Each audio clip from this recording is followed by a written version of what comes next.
Good morning, dear friends, participants of the marathon for the benefit of the world. It's the morning Bhagavatam time, and today this morning Bhagavatam will be given by Gopeshwara Prabhu. He managed the Omsk Yatra for 10 years. He is now responsible for maintaining the temple and worshipping of Sri Radha Govinda deities. He purchased the first Bhagavad-gita, Bhagavatam, and the Krishna Supreme Personality of Godhead book in the distant 1989. Over to you, Gopeshwara Prabhu. Hare Krishna. I'm very happy to take part in this wonderful event because reading of the Bhagavatam is a very mighty process which first of all expands our worldview and secondly purifies us, because this is the narration and in each canto the narrations link us to the absolute truth and give us the opportunity to focus on the absolute truth. And what we focus on and that's what creates us and creates our consciousness, our mind, our worldview. Therefore, the topic is very important. Today we'll be reading Canto 5. We'll be reading a specific verse from it. And this chapter is called a description of the character of Bharata Maharaja. It's an interesting thing. On the one hand, it's sad. On the other, it's very inspiring. Because if we view life from only one point of view, thinking that we live this life only once, this is one situation. But if we review our life as for understanding that we have many lives, this is totally different, and we will perceive everything differently. So this is what we'll discuss today.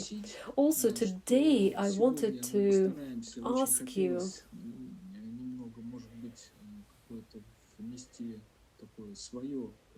I will try to introduce my approach,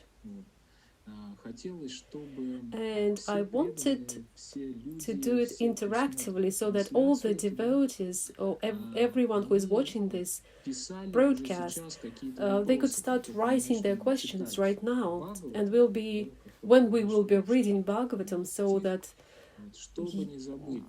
you don't forget what you wanted to ask. And maybe somebody will find it easier to formulate the question while they write it down. So please start writing your questions now. The length of today's session will depend directly on the number of questions. If we have many questions, we'll continue sitting here until the administrators of the broadcast will not interrupt our internet.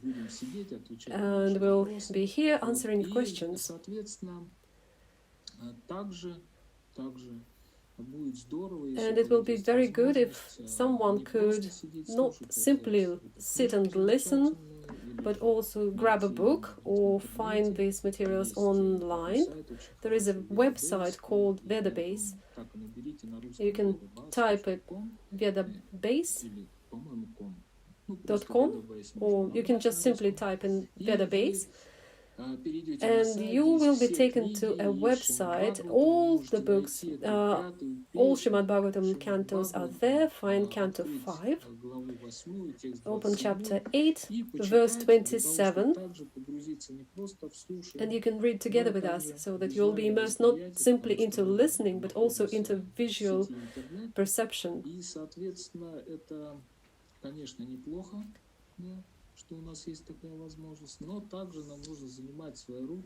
So we can engage our hearing, vision, hands, totally absorb and immerse into studying Srimad-Bhagavatam. Once again, the chapter is called description of the character of Bharata Maharaja. Srimad-Bhagavatam narrates very much detail this story, and we'll read the verse and discuss it a bit later. The Sanskrit. Today's Sanskrit is rather tough. People who know what prose in Sanskrit is, they flinch. I've been trying to read Sanskrit for many years, but I didn't achieve very much in that process, because it's not such an easy matter, and especially there are some verses which have a certain music size, rhythm, and there are Sanskrit verses in prose, which is not so easy, and when the devotees see it, they start to cry straight away. Only very highly elevated brahmanas probably enjoy the Sanskrit prose. So now we'll read the Sanskrit. Parshava Vartinam Madmajam Ivanushu Chantama Bhivikshamano Mriga Iva Bhivinishita Mana Visrijalokam Saha Mrigina Kalevaram Mrita Manumamrita Jan Manusmriti Ritaravan Mriga Shriram Avapa. Translation of this wonderful verse of Srimad-Bhagavatam.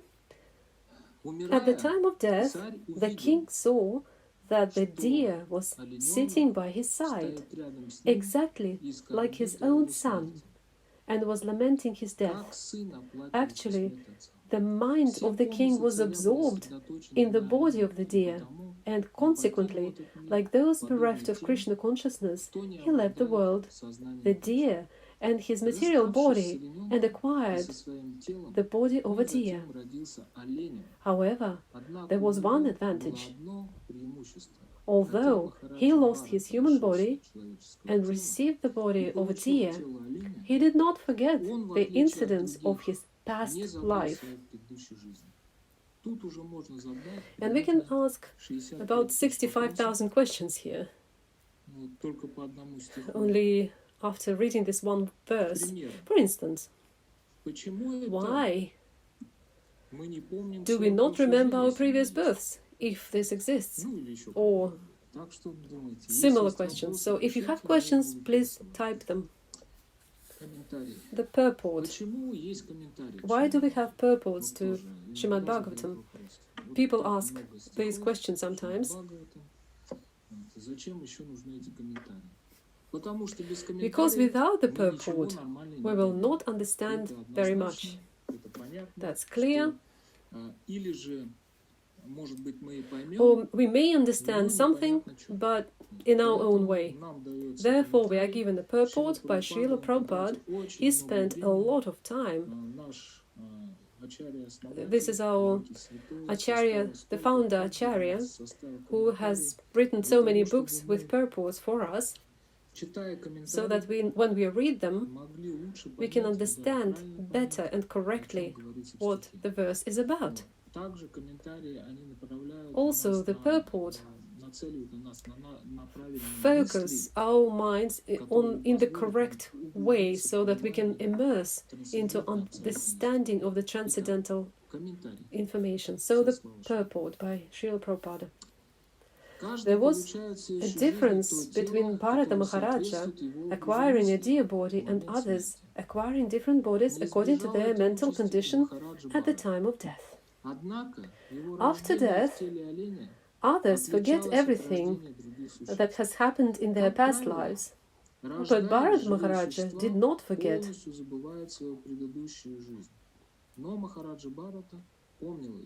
According to Bhagavad-gita, just a moment.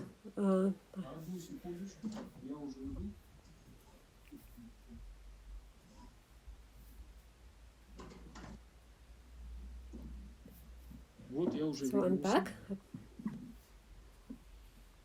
So, according to Bhagavad-gita, Imam yam vapi smaran bhavam tyajatям te kalivaram tam ivaiti kauntaya sadata bhava bharita.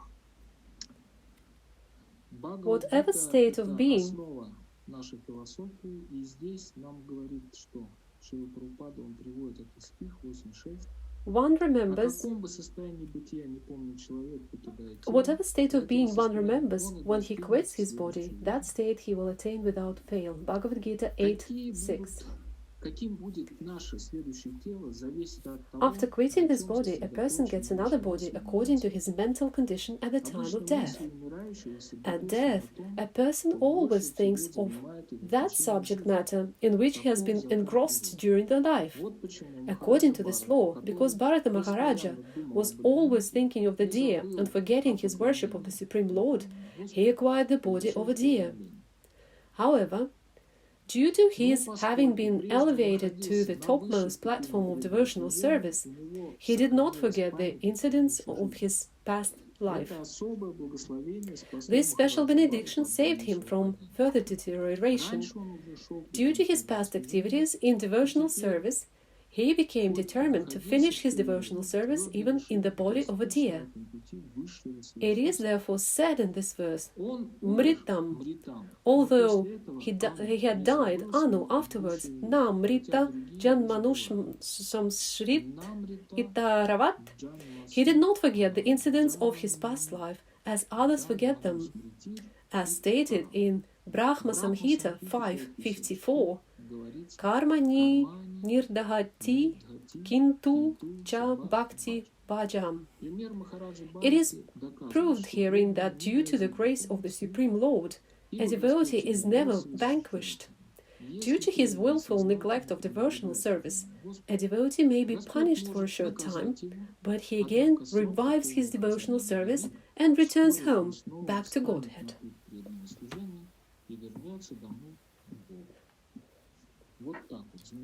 So this is a wonderful verse.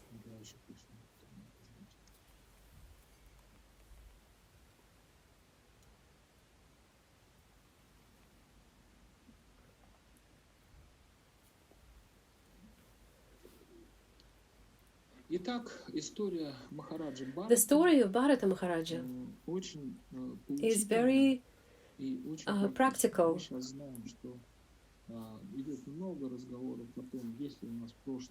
There are a lot of talks about the past life, whether we have it or not.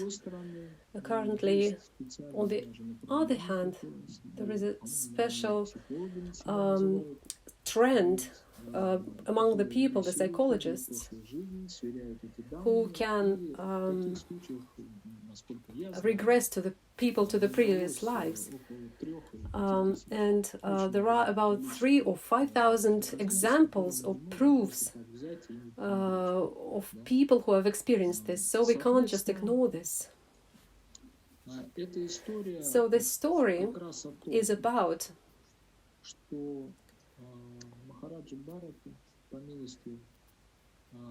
Maharaja Bharata, by the mercy of the Lord, he has not forgotten his previous life. And there is a question, why don't we remember our past lives? And when we think about this question, we should remember that if a human being, let's say at the end of life, 70, 80, 90 years old, if a person is, usually a person is full of reminiscences. Sometimes these thoughts are positive. Our memory is built so that we remember only the good things and try to forget the bad things. And if there were a lot of bad things in our lives, or a human being, a person performed some bad activities, then what happens is these past activities which are not so good, they pressurize us. So I'm expecting you to write in the comments, what do we do when we remember the bad, what it is hard for us to do when we remember about bad activities Once again, what is difficult to do when we remember about our good or bad activities from the past? Are there any questions typed? Is anybody writing the questions, Ivan? Not yet. But I think they will start writing now, soon. Okay, that's fine.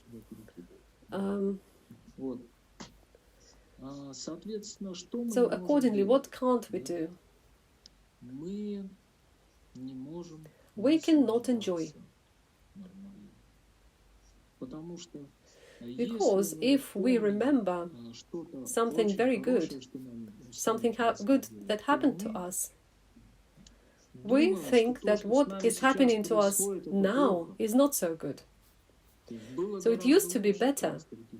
Like the elderly people like to say, in our time, when we were young, everything was much better. And if something bad happens, our consciousness does not leave us in peace, and we always think about it. And it doesn't let us enjoy life. So imagine if we remembered what happened to us in previous lives, what will happen? We will remember our deaths. And if we remember that we had hundreds and hundreds of lives, how could we even live? We would be living and thinking about surviving the moments of death over and over again. Therefore, Krishna is the memory, remembrance and forgetfulness. And he gives us our 50, 60, 70, however many years we get, we can live without remembering those bad things and get born again, enjoy our parents, and then rebel when we become teenagers, then become wiser when we grow older.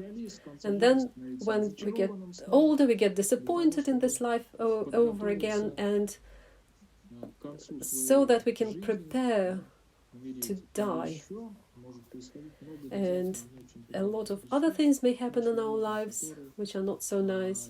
And if we remembered about those bad things, our life would be intolerable.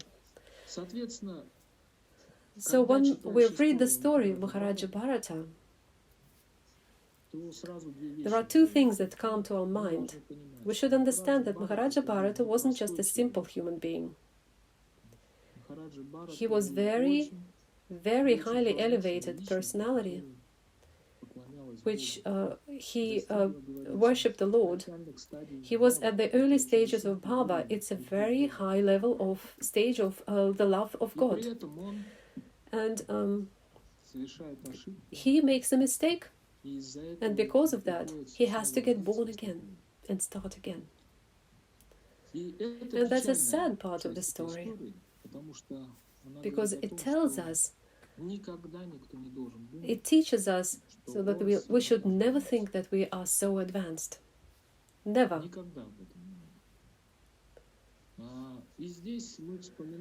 And we should remember what Srila Prabhupada used to say.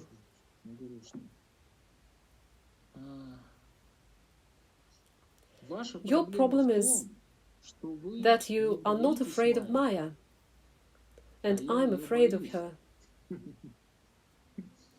And this is amazing.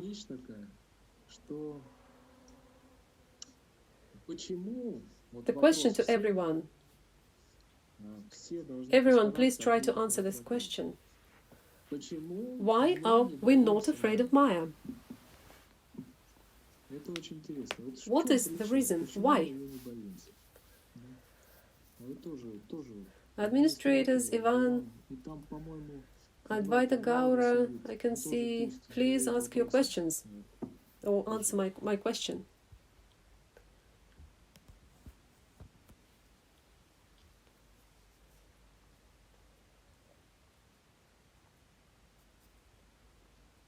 Повтори, я не слышу. Нет. Yes, correctly. But there is another reason why we are not afraid of Maya. Keep writing. We don't remember. That's why we are not afraid. Correct.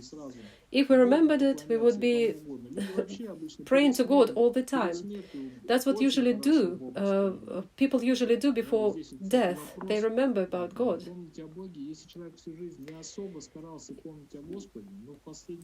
If there is a question, if a person didn't remember about the Lord and at the moment of death he surrendered to the Lord, can they count on getting the respective body in the next life? Unfortunately, no, that is not possible. If a person lived and did whatever they liked, and suddenly, at the moment of death, they suddenly remembered about God and returned back to Godhead, no, that's not possible. Of course, the remembering about God purifies our heart, but we need to remember that if an ordinary human being lived their life doing whatever they liked, how can he remember about God? He doesn't know about God anything. What can he remember? God, the Word. God is who? Who? Is it a bearded man? Or is it a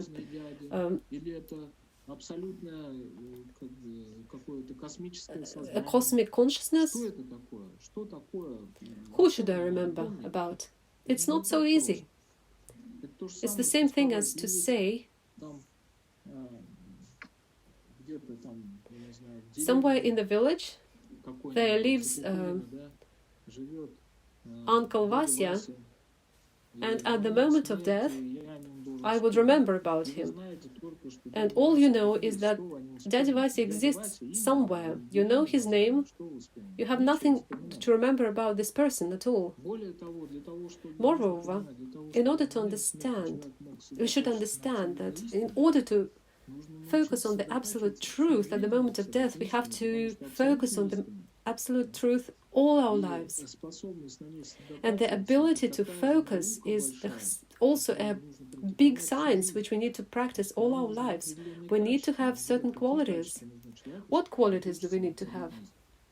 Humility, tolerance, no desire to be honored, and desire to honor the others. If you have these four qualities, then at the most difficult point of your life, you may be able to focus on the absolute truth. But otherwise it's naive. It's the same thing as we can say, hire me as a president now, because I just want it. So what? What will you do there? Do you have special education? Who needs such a person? They need qualified people on those positions. So we need to develop the qualities. Another question. Is it possible to remember the past lives? Yes, but it's better not to. Because if we remember about our past life, it will be very hard to live. We had this situation recently in Omsk. One psychologist came over and she conducted regression sessions.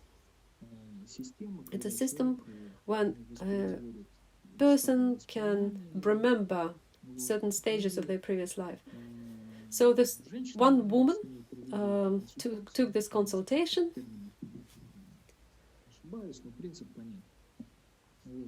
and she suddenly remembers that in her childhood, her father treated her really badly. He raped her. She didn't remember about it, but when she remembered, what did she do? She simply jumped off the 9th floor and killed herself. So it's better not to remember. It's better to think about how in this life we can develop certain qualities in order to go to a better place in the next life. But sometimes we remember the past lives simultaneously, spontaneously. While listening to Srimad-Bhagavatam, I feel doubtful. Why the incarnation of a wild boar and not an elephant? It seems that Srimad-Bhagavatam aims to confuse the wandering mind, and I doubt this happened in reality.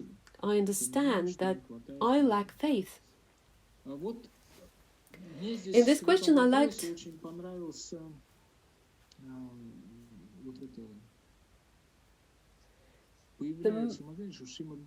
the moment that it says, it seems that Srimad-Bhagavatam aims to confuse the wandering mind. That's what it is. Srimad-Bhagavatam was written so that our wandering mind will be entangled in the spiritual topics. That's a very good phrase. I will remember it. That's why Srimad-Bhagavatam exists. And the lack of faith. I always give people a simple example. I had a grandfather. My grandfather used to mend clocks, watches. He was in the war. He had no leg. It's been cut 3 times because he had gone green. He used crutches. I had very good relations with my grandfather.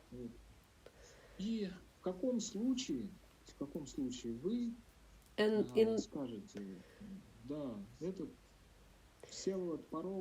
in which situation would you say that this Vsevolod Porollo or Gopeshvara is not lying to me? Only if you trust me.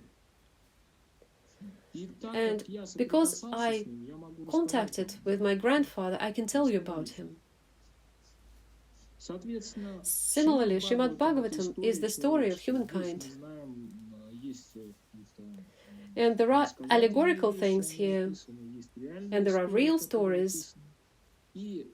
And in order for this faith to develop, we need to trust the saints who had this experience. We need to simply trust more to the saints. And if we do have this trust, then the mysteries of Srimad-Bhagavatam will be revealed to us and will progress well. So faith should be developed, and it relates to our associates, the people who we associate with. If we talk to materialists, we will be believing in fables. For instance, I will tell you an interesting, the most scary fable of the material world. You will be happy in this material world. And this fable is being told to us on every corner. A lot of people believe it. And at the same time, everyone is getting born, get ill, old, and die. Where is happiness here? How can we live knowing that the guillotine is above our head? We have to be in such an illusion. We have to believe in the fairy tale. And people believe in those fairy tales. But when the saint people come here in the shape of a wild boar and save the earth, or when Maharaja Bharata remembered his previous life, being in the body of a deer, and decided to come to the very end and stop all his attachments, we don't believe that. So there is a question whether we want to listen to the saint people or we want to listen to the marketing people who are trying to sell to us some new thing in a beautiful wrapping, which will not free us from this material existence. Nowadays, another question, it became popular to understand the reasons from our past karma. Is it correct? Interesting. Krishna says, don't try to understand the intricacies of karma. You will fail. Just imagine, you had 1 million of lives. And in our subtle body, we brought the experience of those millions of lives into our current life. And we try to understand it.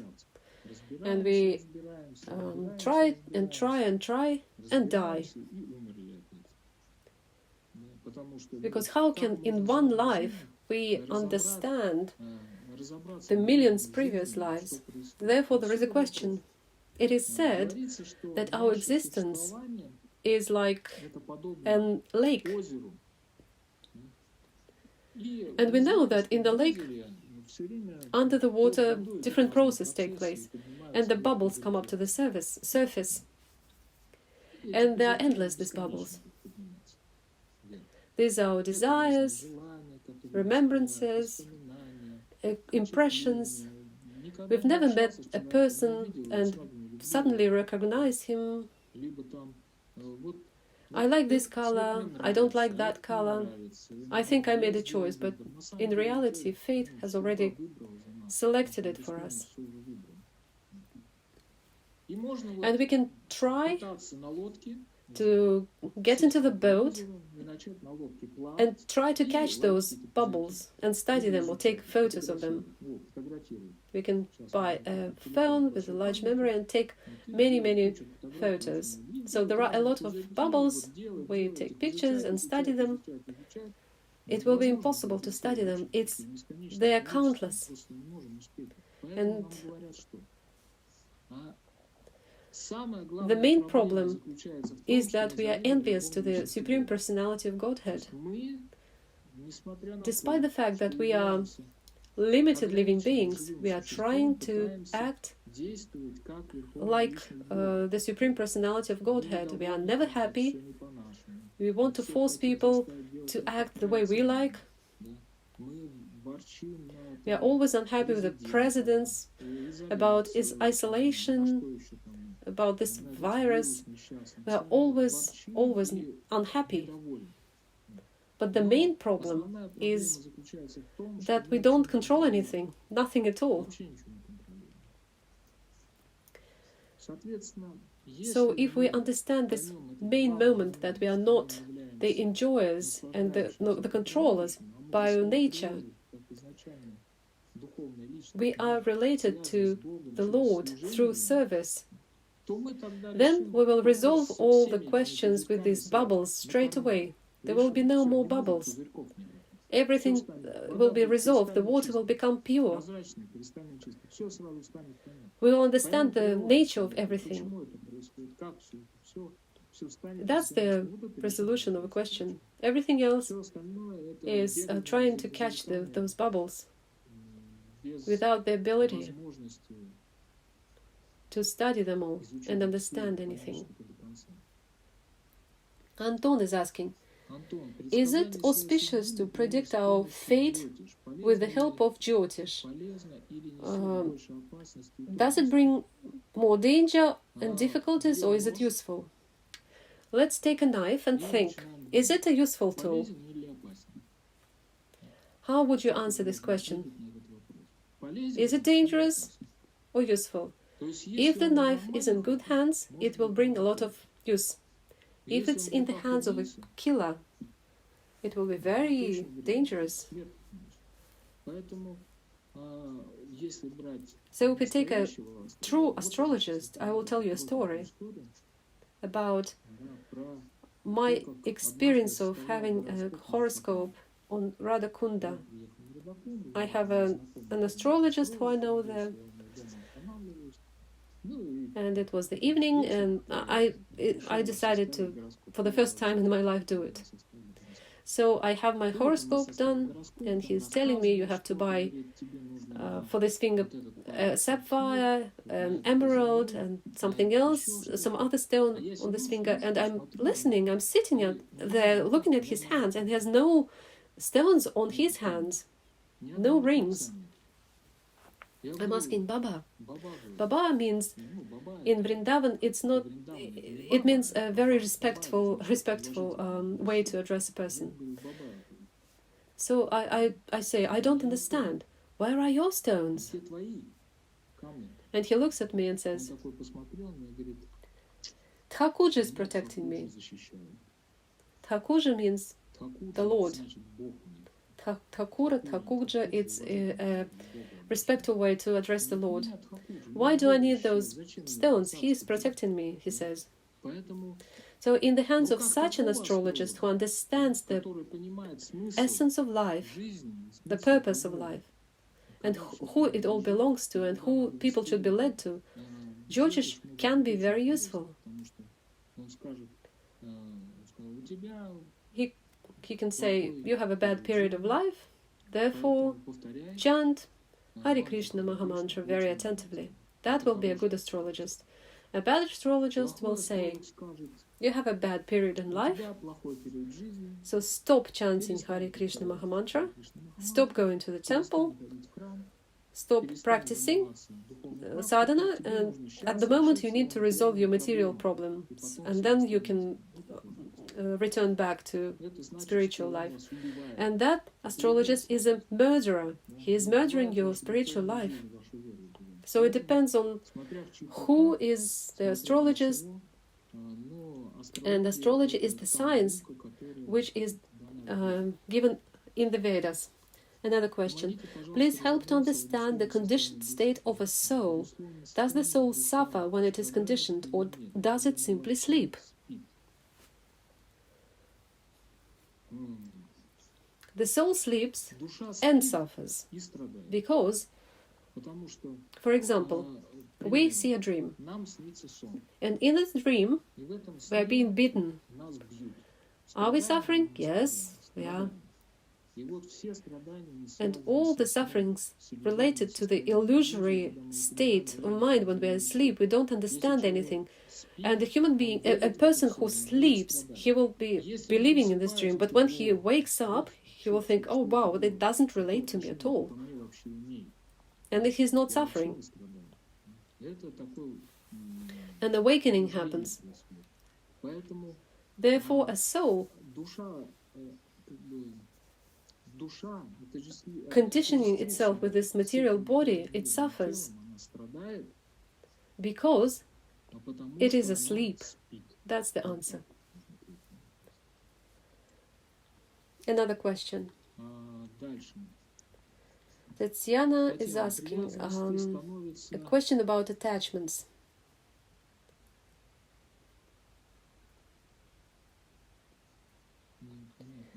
There are attachments which are not so easy to reject.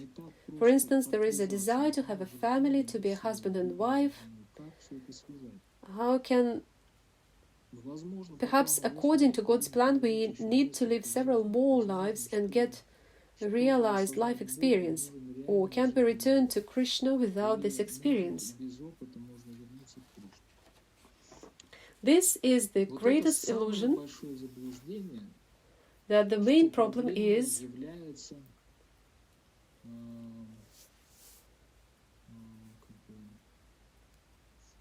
the family, our relatives, wealth,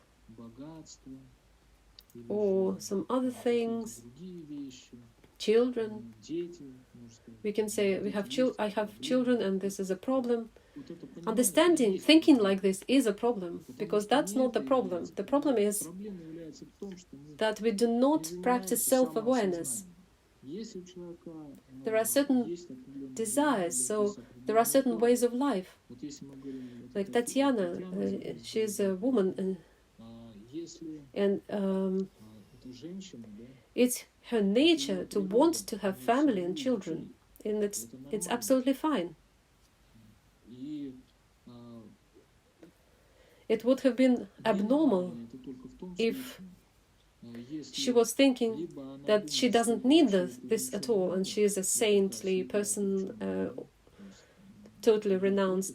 Or it would be abnormal if she would only want to have a family without practicing self-awareness. That will also be abnormal. So it's very good. The Lord Chaitanya gave us the understanding of how this should be done. Whoever you are, whatever you do, simply chant the holy names. It doesn't matter what position you are in at the moment. It doesn't matter what happens to you? Just continue chanting the holy names and read and listen to Srimad-Bhagavatam. Only then we will understand how our desires can be engaged in devotional service to the Lord. And our task is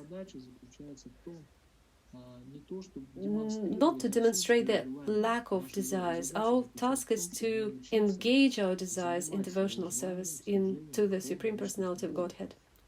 We like beautiful things, yes, go and beautify the deities. You like children, you want them, fine. Bring up your children as devotees to the Lord. And this way you'll realize your desires, fulfill your desires, and they will be engaged in the service to the Lord. And that will help you to come back to Godhead. And the last question for now, Galina is asking, every time I listen to or read the Holy Scriptures, I come to the conclusion that the development and strengthening of spiritual intelligence is a gradual process. During this process, a devotee can perform conscious and unconscious violations. What are the consequences of these mistakes a devotee performs continuously? Yes, this question, and I would like to discuss it further in the context of the canto and the verse from Srimad-Bhagavatam. The sad thing is that Jada-bharata,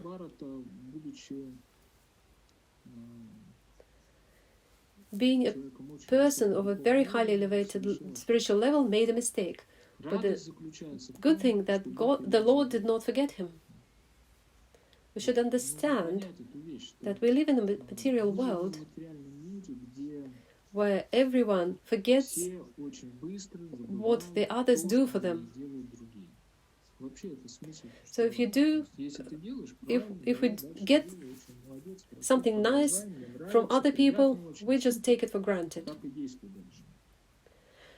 And people consume, and forget. And then it becomes too little for them until they become lonely because no one wants to deal with them.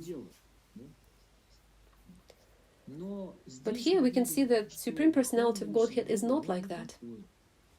Yesterday I was listening to the lecture by Srila Prabhupada, and he said that Supreme Personality of Godhead, his natural desire as a father is to maintain, look after all the living beings.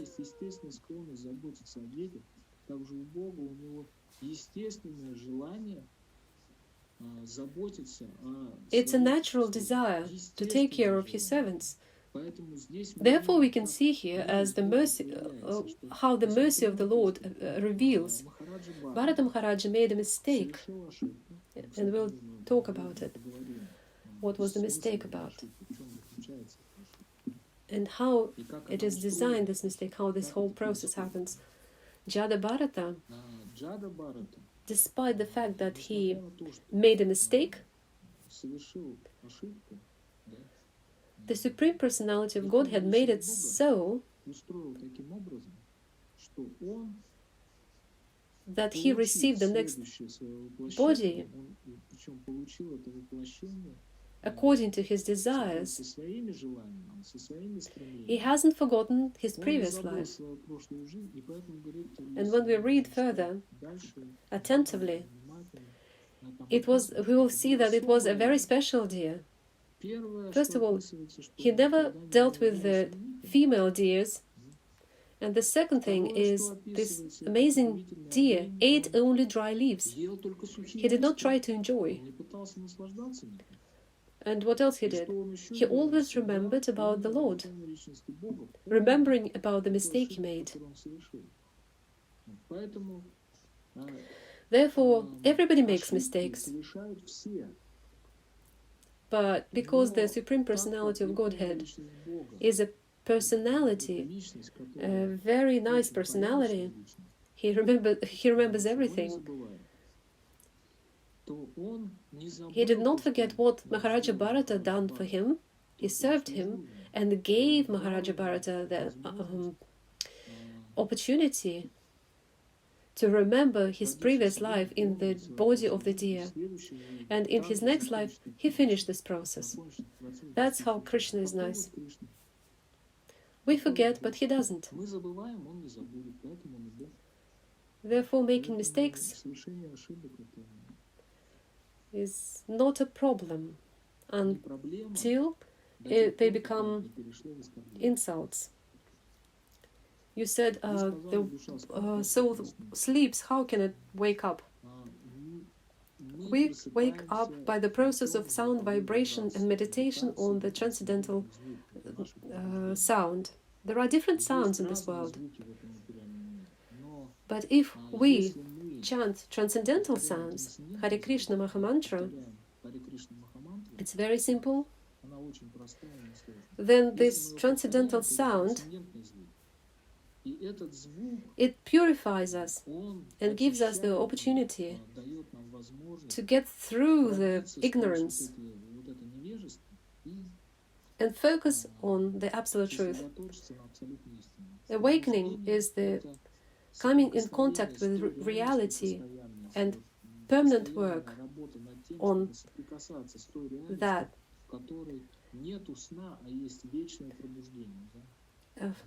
The supreme reality is permanent awakening. There is no ignorance there. So, returning back to the verse. First of all, I asked you a question. Did we have any answers? The question was, why do we like Maya so much? Why Srila Prabhupada said, I'm afraid of Maya, and we are not afraid of Maya. Why?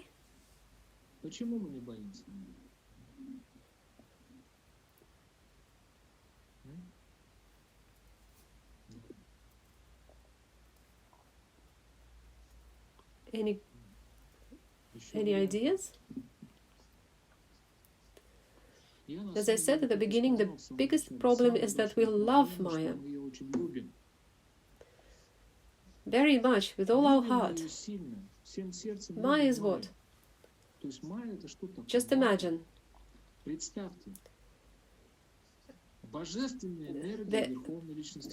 the Daivya, the divine energy of the Lord. It's beautiful. Maya is not just impersonal energy. Maya has many names. One of the names is Parvati, who is the spouse of Shiva. And as Shiva is the initial father of the universe, Maya is the mother of the universe. She is the most beautiful Mataji in the entire universe and material world. And it would be surprising if we didn't try to get what doesn't belong to us, which is normal for the material world. Everybody does this here. Everybody is looking, walking on the street, and we can see men walking with their wives. And in summer, the man starts to look at other women who don't belong to him. He opens his mouth and watches everyone. Their legs, bodies, etc. And starts to desire. And that's the material energy. My neighbor bought a car. And he is already looking and drooling out of the window. Another person was drooling, looking at other people's property. And it is normal in material creation. All this nature, sunshine, everything was created by the Lord, while the material, the matter is the creation of Maya. And it's very hard not to desire what doesn't belong to us. It's very hard. That's why the material energy was created and created this, so that we can get distracted. That's why we are not afraid of Maya, but we are afraid of the Lord. Why? Because we don't love Him. Sometimes the devotees say, "Oh, this form of Ugra Narasimha in Mayapur is so horrible, I'm afraid of it." Prahlad Maharaj was sitting on the knees and he wasn't afraid. If you are not a demon, why should you be afraid? He is the Lord. You should surrender to Him and there will be no fear. Therefore, Srila Prabhupada said, "I'm afraid of Maya and you are not." Srila Prabhupada is afraid of Maya. Why? Because he loves God and he doesn't want to be in the illusory energy. And Srila Prabhupada said, "And you are not afraid of Maya. Why? Because you love Maya. And it's more important for you than God." And at the end of the purport, Srila Prabhupada said, if a devotee consciously neglects of the devotional service, a devotee may be punished for a short time. We can understand that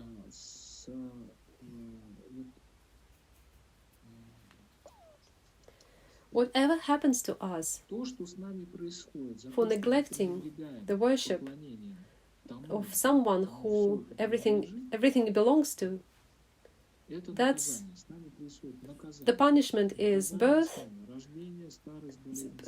old age, illness, and death, over and over again. And then we die, we can get born as a worm or demigod if we are lucky. Whatever we think about the moment of death, that will be in the future life. So if a devotee consciously, this is very important, consciously neglects devotional service, it's possible, it happens sometimes unconsciously though.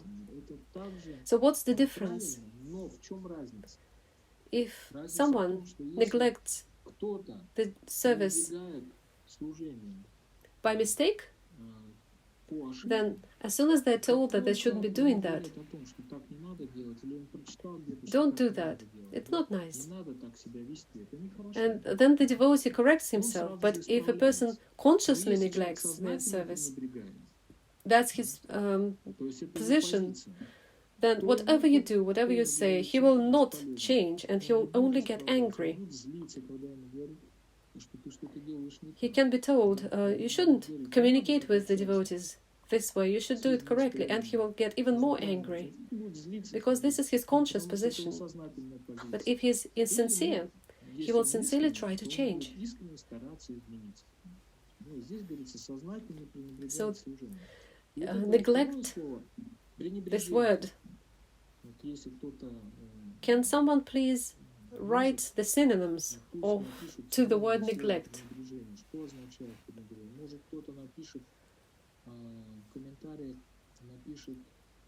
Maybe you can give an explanation. What is neglect? Is anyone writing? There is a delay. 30 seconds, I realize.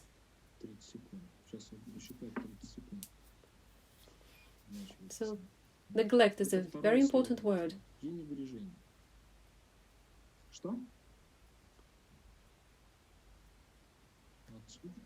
Advaita Gaura is a wise man.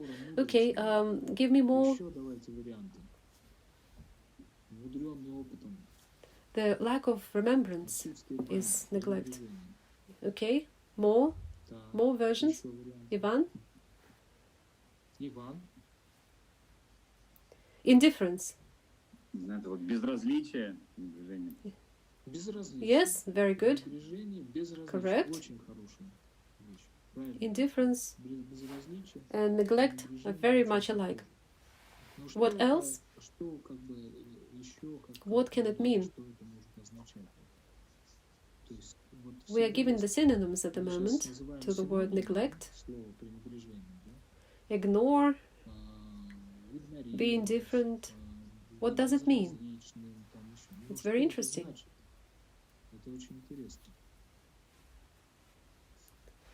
Not valuable. So the point of neglect is when something is not valuable for you. It doesn't matter for you anymore. Yeah, that's good. What else? How does it manifest?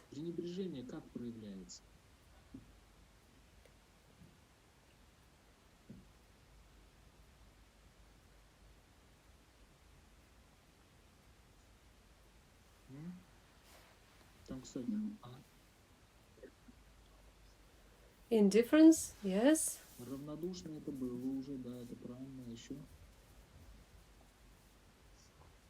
The main thing we should summarize here is neglect means we become inattentive to the object. And the backside of it, when a human being is focused on something, on some activity or personality or object, so when we focus on it, become attentive, then neglect vanishes.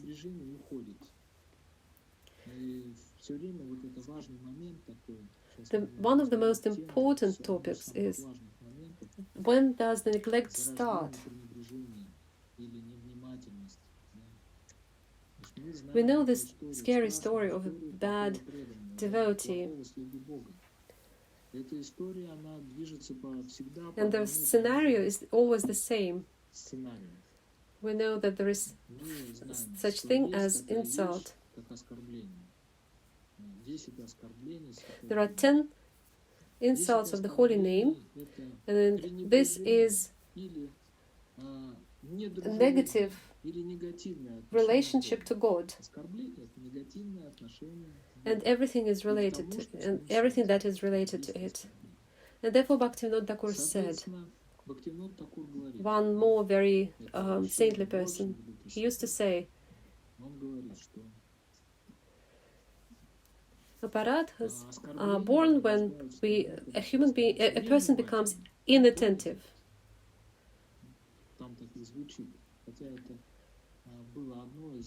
Bhaktivinoda Thakur said that the reason for all apparatus is inattentiveness.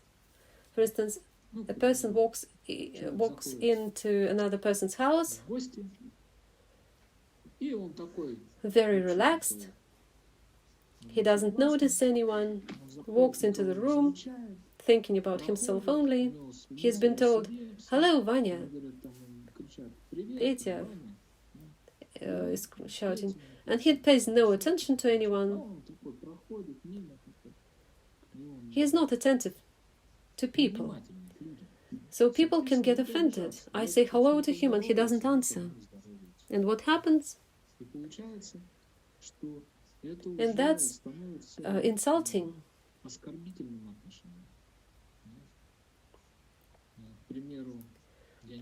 And another example, someone lives on the 9th floor in a house, in a flat, and they have an idea to pour water out of the bucket through the window. In principle, sometimes it's fine, but sometimes the wind blows, and when the wind blows, the floors beneath the 9th floor will be flooded, will be affected.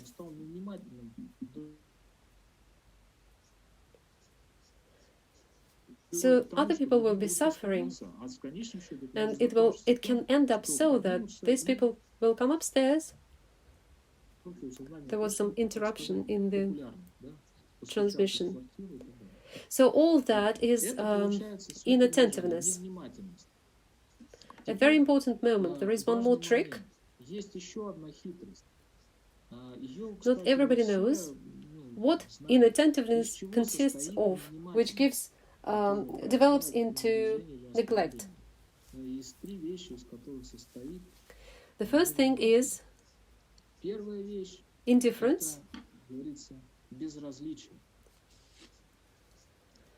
In the story of Maharaja Bharata,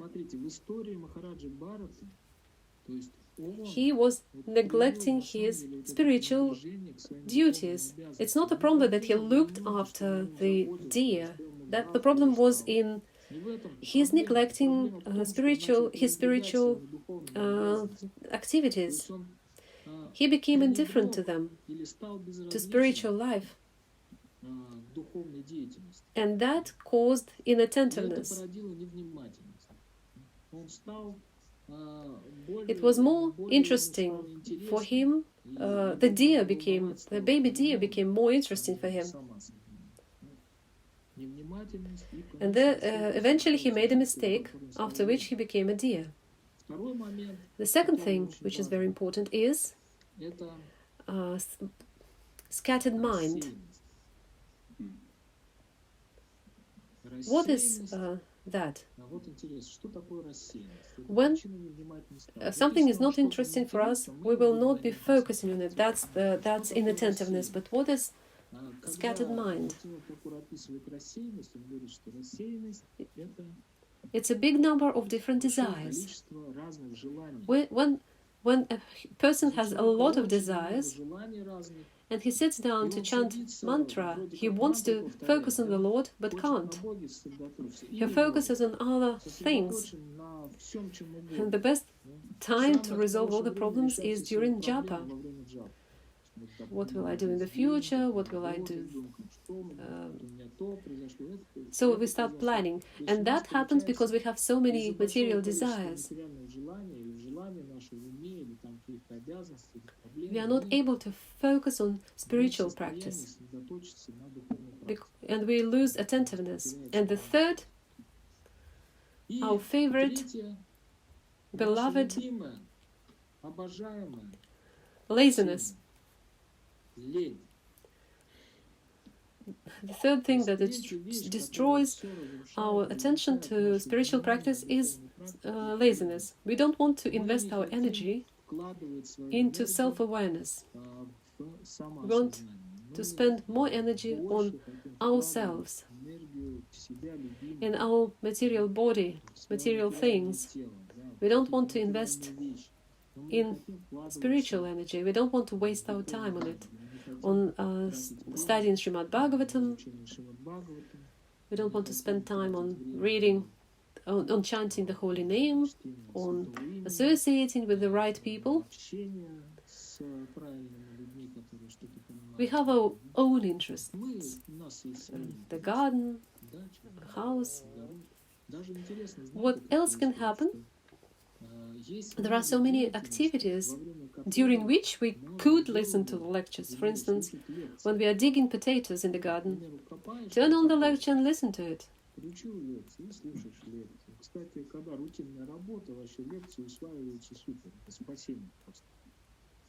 But we are so engaged in material activity that we can't even remember that we could have listened to the lecture while digging potatoes. And that's laziness. So those three things cause inattentiveness.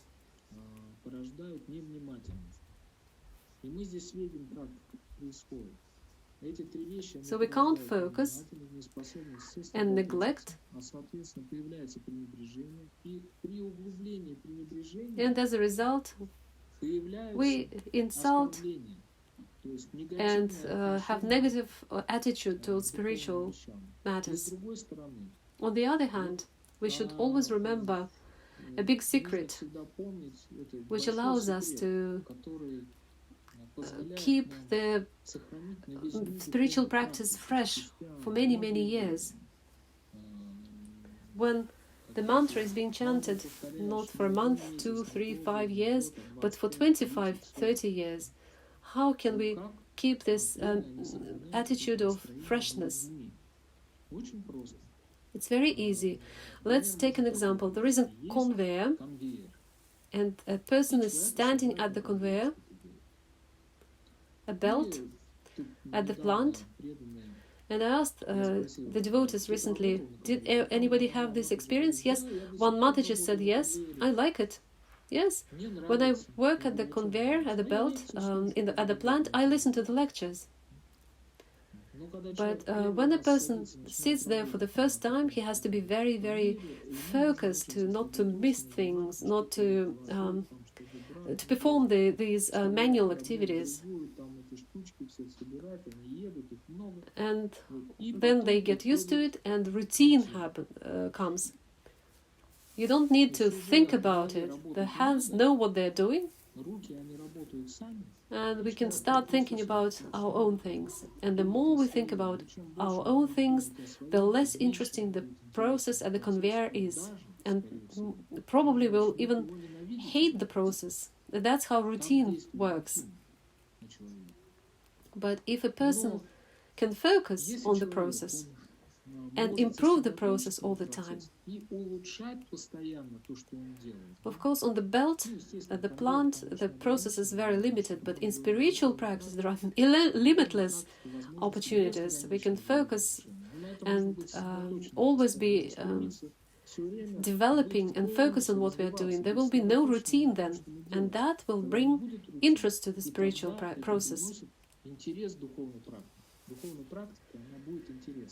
So when we review the story which is described here about Maharaja Bharata, he was distracted from spiritual practice. But once again, it's not a problem that he felt sorry for this baby deer.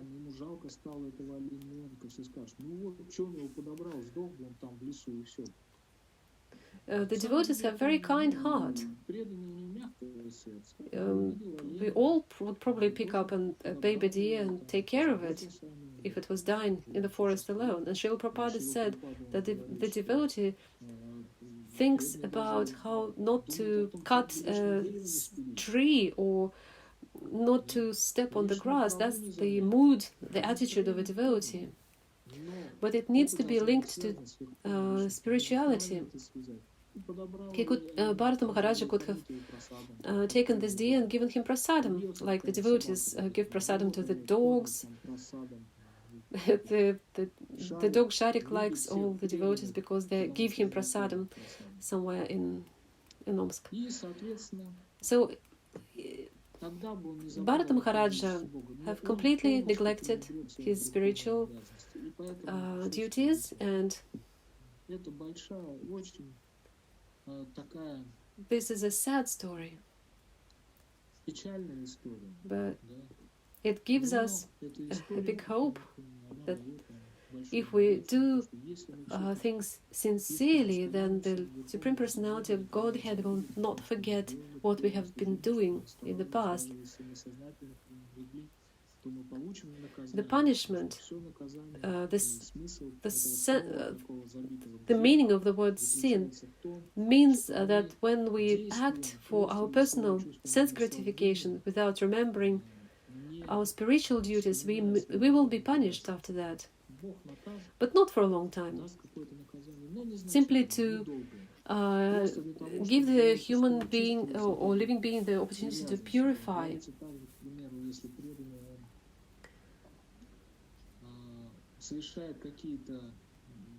When a devotee commits sinful reactions, we know that such devotee may be born in Vrindavana,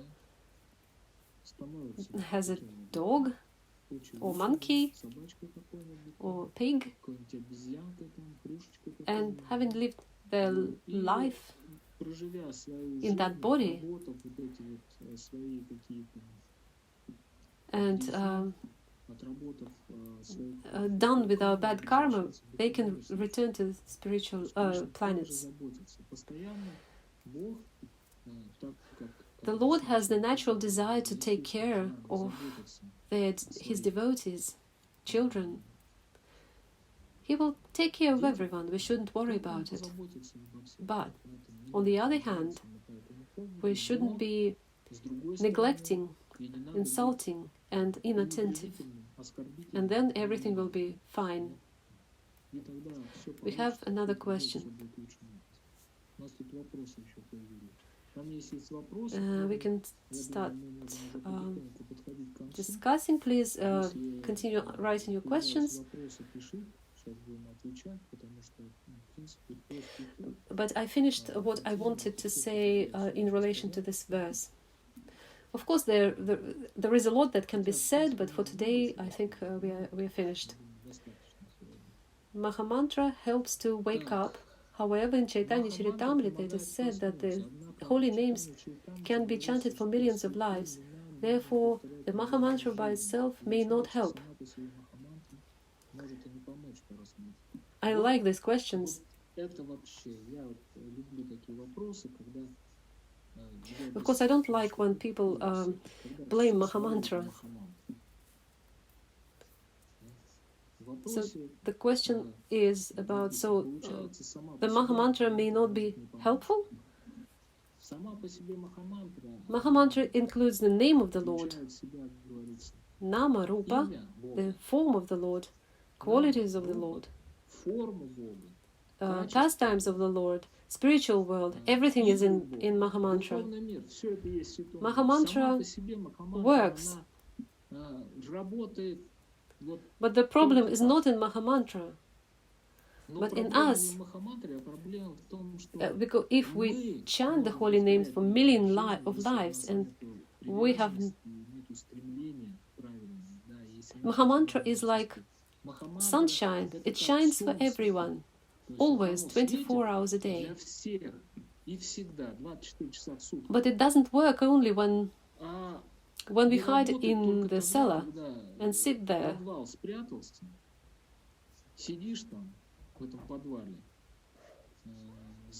and think about sunshine and not do anything. And then the Mahamantra won't work. Like Srila Prabhupada used to say, simply go and do something for the Lord together.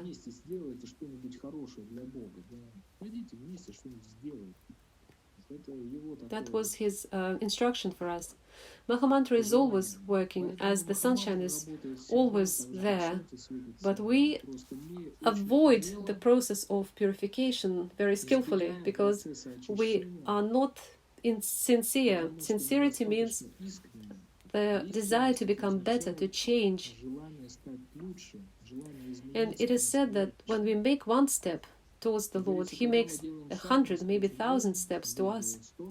Srila Prabhupada used to say, when similar to a person who walks towards the sunshine and will get warm, the one who walks towards the Lord will purify. And so the problems you described as our problems, it's not Mahamantra. It's very merciful. It doesn't even have strict instructions. You can all you need to do is be clean. In the temple, you need to observe a lot of rules. But Mahamantra is so merciful. All you need to do is wash your hands, wash your face, and that's it. The holy name is active always. Just stop being the net that the mercy falls through.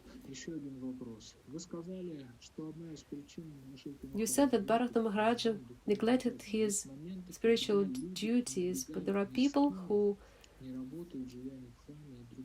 when can we neglect our spiritual duties and when can we neglect material duties? On our level, you should never neglect material duties. It's not our process. We should always remember the Bhagavad-gita. What happens in the Bhagavad-gita? First, what does it start with? Arjuna is sitting there and crying. He dropped his bow, Gandiva, and he says, I don't want to fight. I don't want to take part in this all. I'm going to the forest. I don't want this kingdom. And what does Krishna do? He says, Arjuna, you will go to hell if you don't perform your duties. So Krishna gives him the right ahankara, the right false ego, the understanding of the importance of following the duty. And at the end, he says, simply perform your duty and you will go to paradise by simply performing your duty. And then he says, perform your duty as an offering to me, do it for me. Engage your nature and skills in service to me. And at the end, he says, I've told you everything, and now do as you wish. You can drop your arrows and bow, but I've already told you the truth.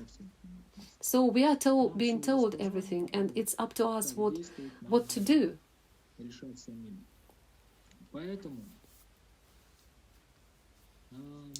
So we are told, we are given an example by Srila Prabhupada. The father of Lord Ramachandra, forgot his name, Dasharatha. So he gives us an example of Dasharatha. He was a pure devotee. His son was God. And what did he do? He covered the ground with kusha grass and performed fiery yagas. He was Srila Prabhupada told us that this example is to show everyone how to perform, how to do our duty correctly. There are two duties, material and spiritual. And until we are conditioned so that we don't get mad and become inadequate, we need to perform our duties because we have a lot of material desires. We can't simply just stop doing them, wanting. We need to purify little by little.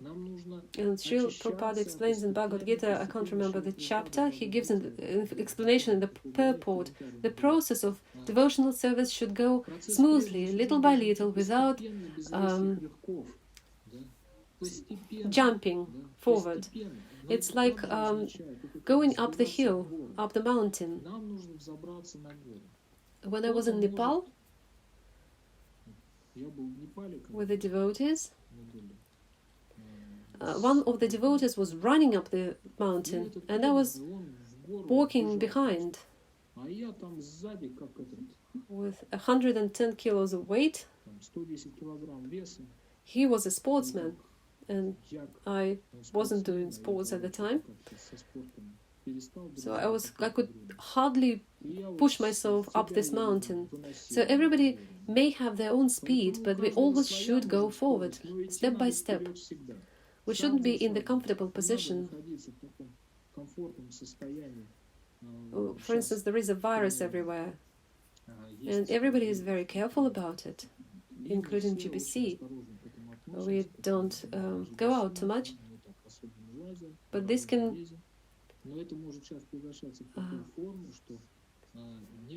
sometimes, but this means that some devotees have to perform the service at the temple for everyone, and other people are sitting at home. That's also not right. If you are afraid of everything, then of course you don't have to go around and hug everyone. Put on the gloves, put on the mask and perform a duty. Wash the floors. You can't just exclude yourself in comfort. It's very bad for spiritual practice. You have to go up the mountain. You can't stand in one place for a long time. You either go forward or fall down. So it's very important to understand here that on the one hand, we cannot simply give up our material duties because we are conditioned. On the other hand, we have spiritual duties which we need to perform. We need to go forward, and while we purify, while we get purified, at some point somebody may be able to accept sannyasa. Some will remain and live where they are and perform their duties at the temple while chanting the holy names. And eventually, the status which is best to engage in progress spiritually, it has to be given to us by the spiritual master and the senior devotees.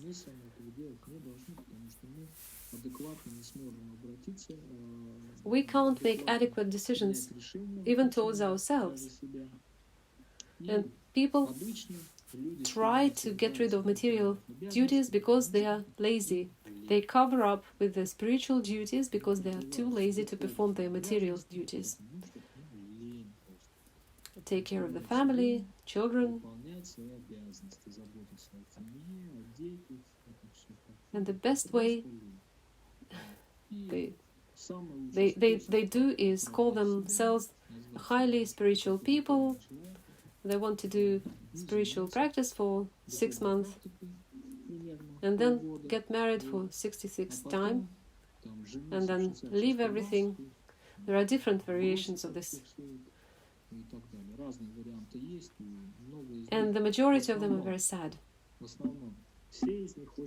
The next question, what is the correct way to identify your duties? Whether these are my duties or not other people's duties. There are two questions here in one.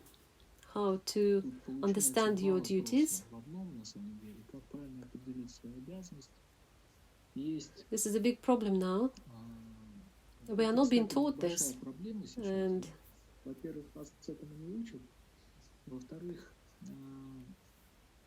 there is a standard approach to this process. In the family, for instance, if everybody are doctors, you have to become a doctor. If they are artists, you have to become an artist. And quite often, the choice of profession is random. And this entanglement in which people live from childhood, they've been immersed in entanglement. It's not easy to get out of it. First thing, you have to have knowledge and purity. And it is important to practice spiritually, chant the holy name and study the Shastras so that you can understand what duties are. Secondly,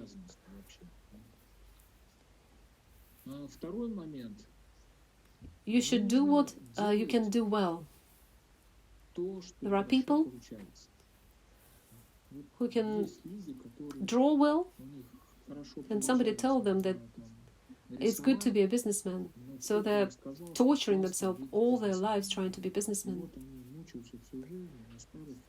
So if somebody can, if a person does something well, but who will identify that this something is done well by them? It's very easy. It is said that if a Brahmin says,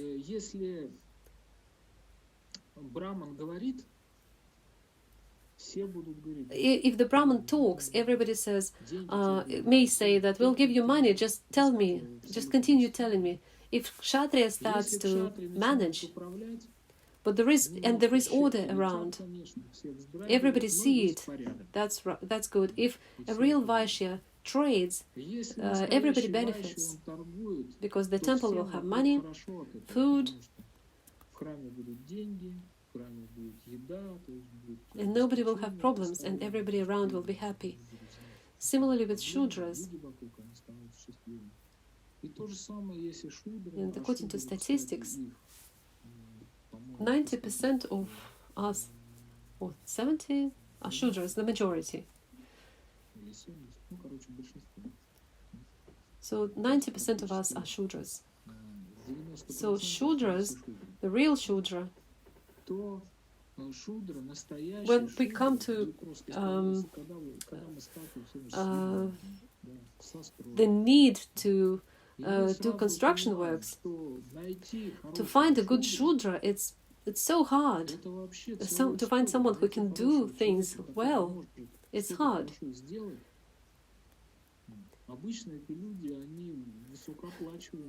Nobody wants to do anything. People are all Brahmanas these days. And the Shudra calling himself a Brahmana is a catastrophe.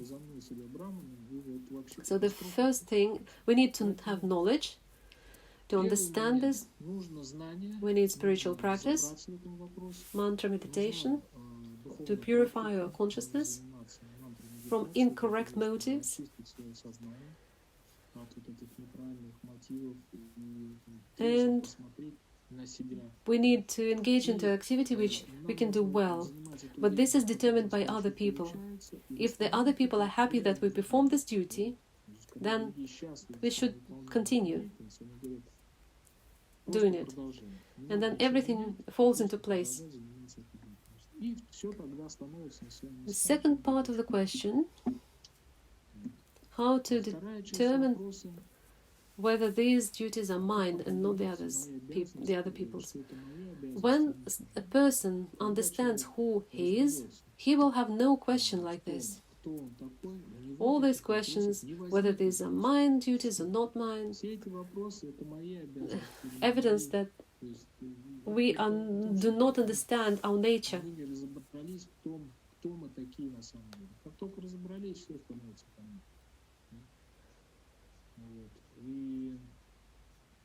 So when we know our nature, we ourselves and other people around benefit from it.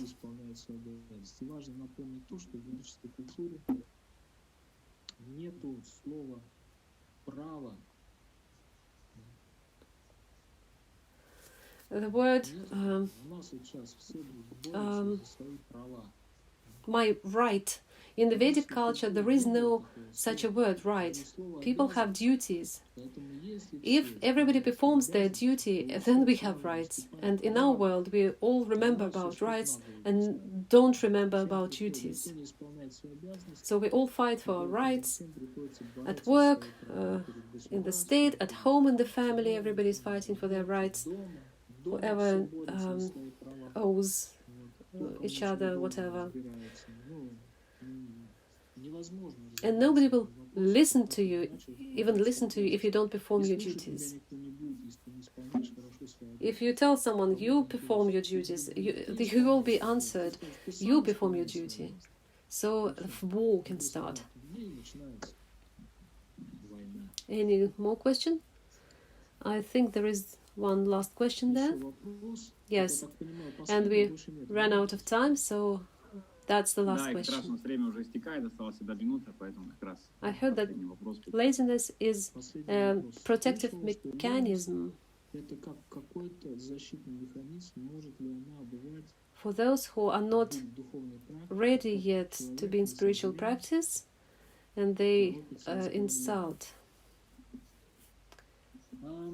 I don't know what this opinion means about this protective mechanism.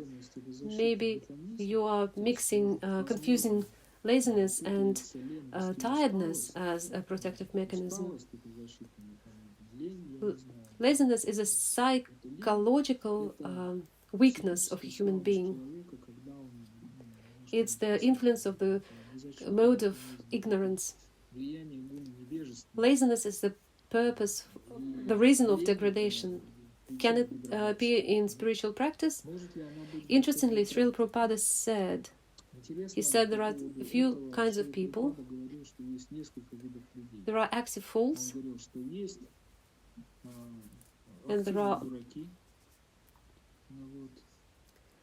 are passive fools, and there are active fools.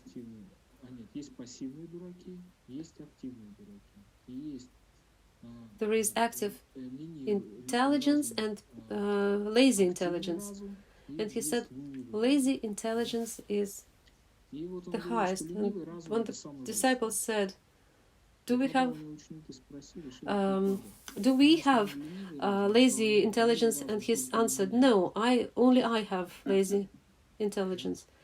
That means the person has a high intellect and he has understanding of how everything is organized.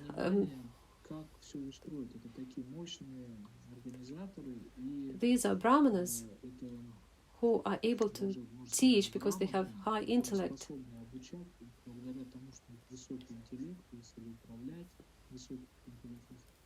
But the most scary are the active fools. And the people say there are two problems in Russia, the fools and the roads. And the fools create a lot of activity and make a lot of foolish things and cause disturbances to other people. Therefore, in spiritual practice, there is no help from laziness. Srila Prabhupada said that our temples are not for madmen and not for lazy. He said that it's our duty to make everyone work. The leaders of the temples should organize everyone, engage everyone in activity. And the second part of the question.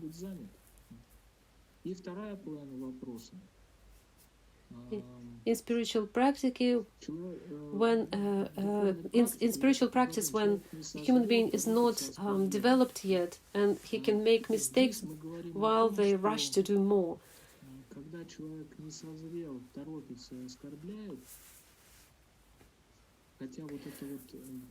When a human being is not ready yet is one thing, when he is insulting is another thing, and when they are too rushing to do more too early, this is the third thing. But if somebody is not experienced and he rushes and he is inattentive and he makes aparatas, it means that he will lose interest to the spiritual practice and he will become lazy. He will immerse into ignorance. The only way out is to stop being lazy and to act spiritually on the way of self-awareness. But this is not a protective reaction. It's the result. It's punishment. If a person does not develop, that's not good. That's why we need a spiritual master and mentor who can help us on the spiritual way. There is another question. Everybody is engaged. Anastasia is asking, you said that Srila Prabhupada is afraid of Maya.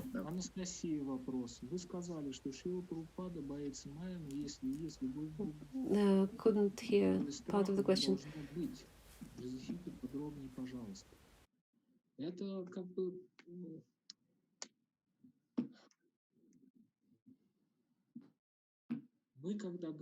When we say that Srila Prabhupada is afraid of Maya,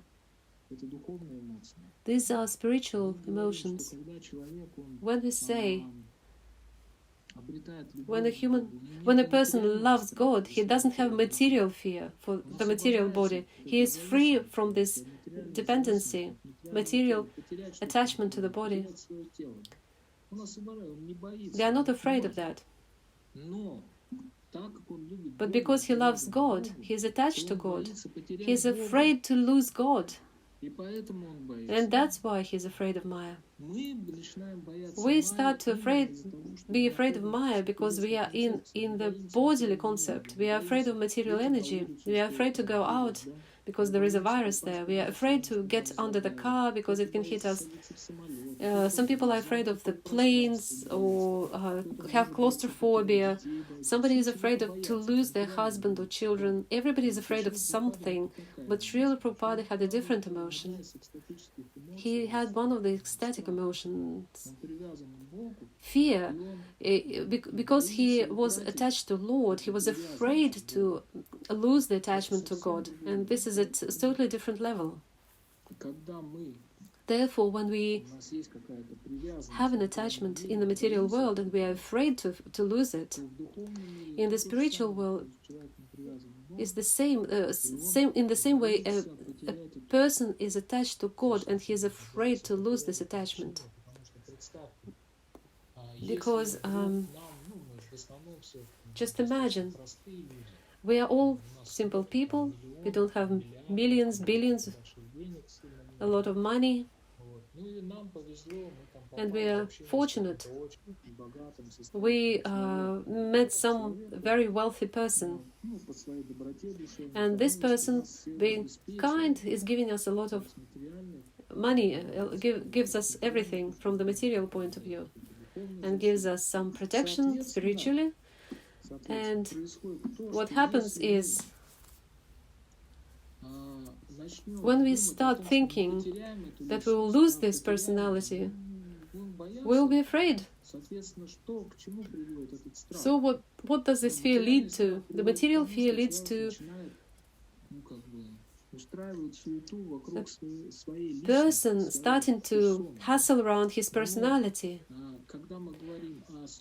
But when we speak about the servant of the Lord, when he thinks that Maya, there are so many attractive things that can distract me, then he starts to serve even more to God from this fear. And this love is so strong. It would be incorrect to say to service from the feeling of fear. There is such a thing, but it's not very high level. A much higher level is when the person serves with the love emotion, but he is afraid to be under the influence of Maya, to lose this ability to love God. Therefore, we come to the temple and read books by Srila Prabhupada. We are afraid to lose this association with the Lord. Thank you, Gafeshwara Prabhu, for this warm and very heartily interactive discussion. Everybody was engaged, and we are hoping that... thank you very much for all your answers. Good luck to you, and we'll be happy to see you once again. Thank you. Thank you. Good luck to everyone.